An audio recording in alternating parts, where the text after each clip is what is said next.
বাংলাদেশের প্রশাসনিক ব্যবস্থা, রাজনৈতিকভাবে সরকারি ব্যবস্থাপনার যে আমাদের যে সাংবিধানিক স্ট্রাকচার, তাতে অন্যান্য দেশে যেমন একটা স্থানীয় সরকার থাকে শক্তিশালী, যেমন আমাদের দেশে ইউনিয়ন কাউন্সিল আছে, উপজেলা কাউন্সিল আছে, এখন আমাদের জেলা পরিষদও আছে।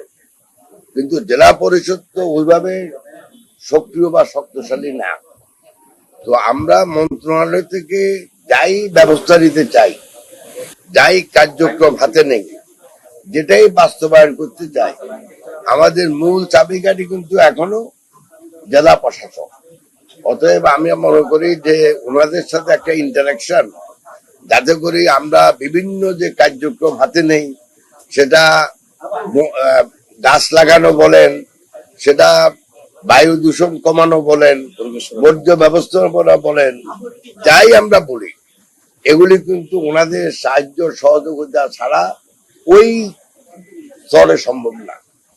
সেজন্য ওনাদের সমস্যাটা আমরা শুনছি, বাট আমরা বলছি যে ওনাদেরকে আমরা যে কার্যক্রমগুলো হাতে নেই, যেগুলি হাতে আছে, যেগুলি হাতে নেব, সেগুলির জন্য ওনারা আমাদেরকে সহযোগিতা করে পূর্ণ উদ্যমে, যাতে করে এগুলি ঠিক মতো বাস্তবায়ন হয়।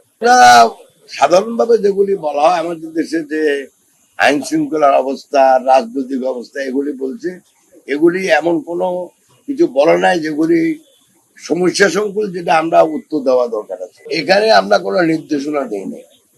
এখানে আমরা আমাদের কার্যক্রম যেন যথাযথভাবে বাস্তবায়ন করার জন্য যে সহযোগিতা দরকার, আমাদের পরিবেশ অধিদপ্তর বলেন বা আমাদের বন অধিদপ্তর বলেন, কার্যকর করার জন্য যে ভূমিকা দরকার, সে ব্যাপারে কার্যকর ভূমিকা রাখার জন্য আমরা সহযোগিতা চাই।